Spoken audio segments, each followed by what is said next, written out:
ہر ایک صرف اپنا حق چاہتا ہے دوسرے سے، لیکن آیا وہ دوسرے کا حق پورے طور پہ ادا کر رہا ہے یا نہیں،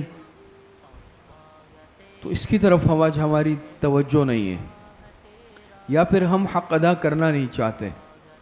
پورے معاشرے کا اگر جائزہ لے لیں، اگر کہیں ملازم ہے وہ چاہے گا مجھے میرے حقوق ملے، وہ اپنے حقوق کے لیے ہر طرح کے یعنی معاملے کے لیے تیار ہوگا، وہ اس کے لیے تنظیم بھی بنائے گا، وہ اس کے لیے انجمن بھی بنائے گا، وہ اپنے حقوق کے لیے آواز بھی اٹھائے گا، ضرورت پڑی تو احتجاج بھی کرے گا۔